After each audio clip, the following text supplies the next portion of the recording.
I want to talk to you again about my research. If you're coming across this film accidentally, I should probably be careful of your sensibilities because I know that I, for one, think that the heroic should be indulged. Um, if you don't consider what I'm discussing meaningful and worthwhile, you're not going to appreciate an indulgent discourse. And there's so many tapes. They vary in quality and they've gotten very few visitors over the years. I can hardly expect anybody but an antagonist to study them closely. A few people might be bothered by the fact that I was taken on board momentous and significant um, passages of our times. It could hardly be helped. I mean, we're all fairly integrated, and I came from a family which was gifted and accomplished. So I inherited certain concessions, which are, of course, easily challenged by the history of our status quo system. But what I wanted to talk about was the fact that people don't buy the truth. They're not buying the truth. It isn't just an expression of disdain for our popular culture, our politics. It's literally true. When they go to a movie, even if it's one that's well intentioned, say, Amistad, it's not just a play on historic truths. I mean, JFK, the incident with Jim Garrison actually did happen. There was a district attorney in New Orleans who tried to prove in court that there was more than one person involved.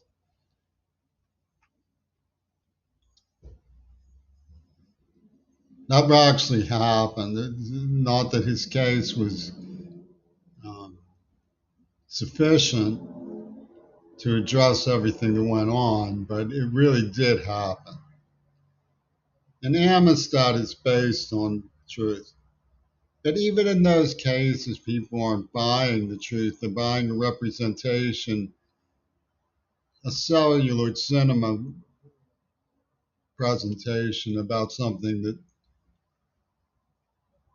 is in the books.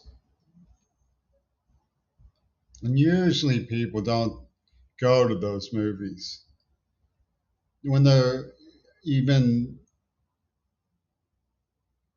in favor of something that's educational, like an inconvenient truth. It gets dumped on as hogswash. But the point is that cinema isn't under the illusion that it represents truth. You can have computer representations of griffins, but it's been resolved that there's no such thing as griffins. There was a time when people disputed it, believed it, that there were, that some dinosaur bones might have been reconstructed as griffins or something along those lines. But we know now that there were no griffins. Not that there couldn't be on some other distant planet something like a griffin. Maybe there is, who knows? But Blythe Sanders was a character who I found after quite a bit of work. It was an assumed name. He only had one arm because he was injured in World War I. And I was looking for some cinema crossover from Cubism because of the fourth dimensional psychology that I suspected. And in an Index of a Cubist book, I finally found Cendrars mentioned. It's a pseudonym, which means waves from the cinders. He was in the society that Stravinsky and Picasso kept, but he was a literary figure. Lore, one of his novels, was made in both sides of the divide in World War II, by both sides. An author of the book, Invention of Life, implies that he liked the Axis version better. But what he did was he used literature to represent reality and to show what cinema was capable of. He would use people with his own name doing things that he actually did, and then have them straggle off doing things that he didn't do, so that follow up investigators had to do archaeology of his actual doings to determine which was fact and which was fiction.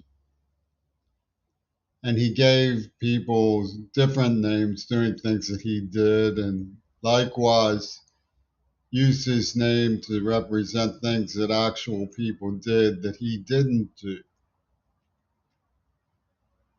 And this was a studio con job in theory. So the theoretical aspects of cinema's representation, portrayal of reality can be quite a fixate. People can get pretty worked up about things that they believe true that aren't, even under the best of circumstances. I mean, you have stories like Orson Welles' broadcast of War of the Worlds scaring some crazy people to jump off bridges or something. Simone de Beauvoir used to characterize women. I have a book here.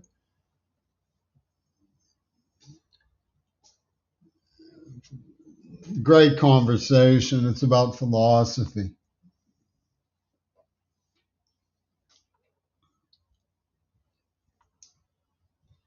Which he discusses Simone de Beauvoir seeing women as basically easily manipulated by their own superstitions. And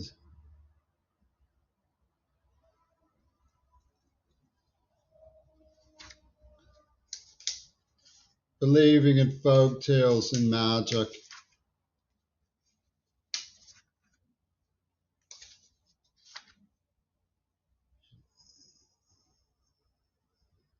Contrary, prudent, and petty.